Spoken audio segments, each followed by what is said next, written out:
মাননীয়া শেখ হাসিনা উনি যেটা বলছেন সেটা আমি যেটা পাইছি সেটা হচ্ছে যে উনি বলছেন যে এই এমন একটা হইলো সেখানে জেডাই খান পান্নার যাওয়ার কথা ছিল কিন্তু সেও যায় নাই। উইলিংলি রাজি হইলাম মাননীয়া শেখ হাসিনার বিরুদ্ধে দুটো মামলাই করার, কিন্তু প্রথম মামলার জাজমেন্ট বের হওয়ার সাথে সাথেই দেখলাম ইউটিউবে যে মাননীয়া শেখ হাসিনা উনি যেটা বলছেন সেটা আমি যেটা পাইছি সেটা হচ্ছে যে উনি বলছেন যে এই এমন একটা হইলো সেখানে জেডাই খান পান্নার যাওয়ার কথা ছিল কিন্তু সেও যায় নাই। আর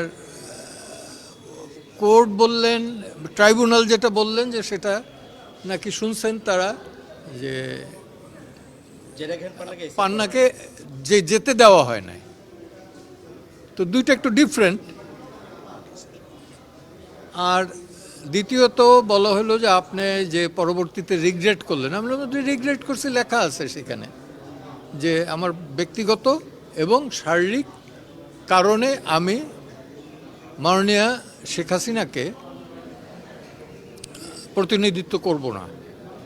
কারণ এখানে আমি একটা মিডিয়ায় নাকি বলছিলাম, আমার খেয়াল নাই কখন কি বলি, যে আদালতের প্রতি আস্থা নাই। তো আমি এটা তো স্বাভাবিক যে কোর্টের বিরুদ্ধে আস্থা নাই এই ধরনের মামলা কিন্তু দিতেন। পূর্ব পাকিস্তান সুপ্রিম কোর্টের চিফ জাস্টিস ছিল চিফ জাস্টিস হাসান ইমাম, তার বিরুদ্ধে অনাস্থার একটা প্রস্তাব নিয়ে এসেছিলেন যে ওই কোর্টে মামলা করবেন না। কেন? যে আপনার উপর আমার ক্লায়েন্টের আস্থা নাই। কে করছিলেন? বাংলাদেশের প্রথম অ্যাটর্নি জেনারেল মরহুম এম.এস. খন্দকার, সাবেক অ্যাটর্নি জেনারেল এ মোহাম্মদ আলীর পিতা, এবং উনি বাংলাদেশের প্রথম অ্যাটর্নি জেনারেল ছিলেন সম্ভবত এটা 1964-এরই। ডিএলআরএ বা পাকিস্তান ল রিপোর্ট জার্নাল এগুলোতে পাবেন আপনারা।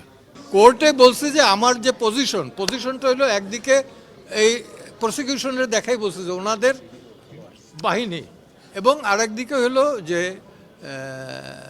আওয়ামী লীগের যে সাপোর্টার, তাদের দুই দিকের যে উক্তি তা তো আমি স্যান্ডউইচ হয়ে গেছি।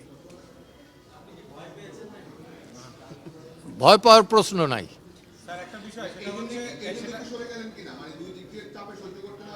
না না না না,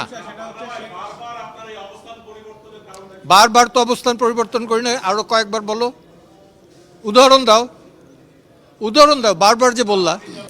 আমার বক্তব্য ট্রাইব্যুনাল কতটুকু, ট্রাইব্যুনাল না টোটাল বিচার ব্যবস্থা এটা কতখানি আস্থায় আছে কি না আছে এর সবচেয়ে বড় সাক্ষী আপনারা তো সমাজের আয়না। আপনারাই বলতে পারবেন যে মানুষ পুলিশ এবং বিচারের দ্বারস্থ কখন হয় এবং হয়ে তারা সন্তুষ্ট কিনা। না না না না, no no no no, this is not the same thing. আদালত কি বলছে এটা আদালতের বিষয়, আদালত যেভাবে বুঝছে। ফজলুর রহমানের হয়ে আপনি এই আদালতে আবার মামলায় তার পক্ষে করব। আসতে চান? হ্যাঁ হ্যাঁ, আসতে চাই। এরকম হয়ে গেল না, একই কোর্টে আপনার না, একবার আস্থা আছে। এইখানে আপনার আস্থা আছে, শেখ হাসিনা আপনার আস্থা আছে।